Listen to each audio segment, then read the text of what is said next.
Şey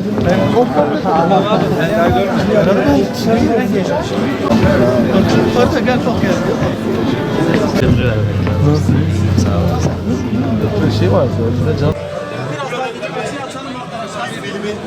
Hikayesi de var. Burada bir anımız var. Yahya Peygamber dedi ki ya şey geldi. Sayın Peygamber köyde film çekti. Ben küçüktüm dedi.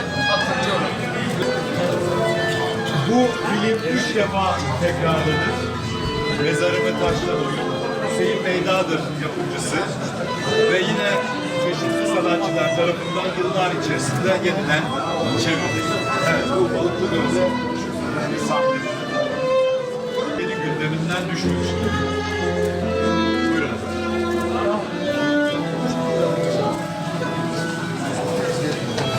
Hazreti Ömer.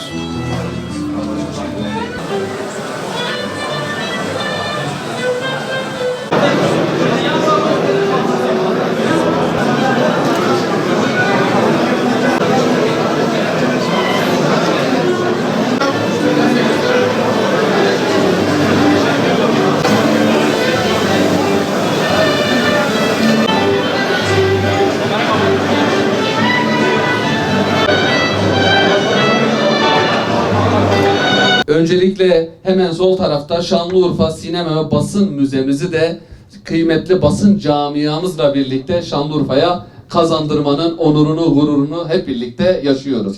Kıymetli Hazirun, öncelikle Basın Sinema Müzemiz ta Cumhuriyet'ten bugüne öncelikle Şanlıurfa'da basını ele alan, Şanlıurfa'da çekilen filmleri sergileyecek, o filmlerde oynayan sanatçıları anlatan 100'den fazla basın camiasındaki insanların biyografisinin olduğu çok önemli bir müze. Bizim için, bizim Urfalılar için en önemli şey şehrin hafızasını muhafaza etmek. Biz bu hafızanın oluşması, kaybolmaması konusunda yapılan bütün teşebbüslerin her zaman yanında olduk. Gazeteci arkadaşlarımızın aslında buraya taşıdıkları malzemelerle geldi bugüne kadar. Ve bu malzemeler şimdi böyle merkezlerle buluşacak. Herkesin bu merkeze katkıda bulunmasını istemek lazım. Bütün bölgeye örnek olsun inşallah. Çünkü medeniyet iyi bir şey ama medeniyet bazı şeyleri de alıp götürür. Bu sele kapılmamanın yolu toplumların kendi kültürlerini, geleneklerini muhafaza edebilmeleri bir şekilde. Bu bildiğiniz klasik manada bir muhafazalıktan söz etmiyorum. Yani hepimizin ortaklaşacağı bir muhafazakarlıktır bu ve bu iyi bir şeydir. Ama özellikle basın müzesi ve sinema müzesi de o şehrin geçmişinde oluşturduğu kültürün güzel bir yansımasıdır.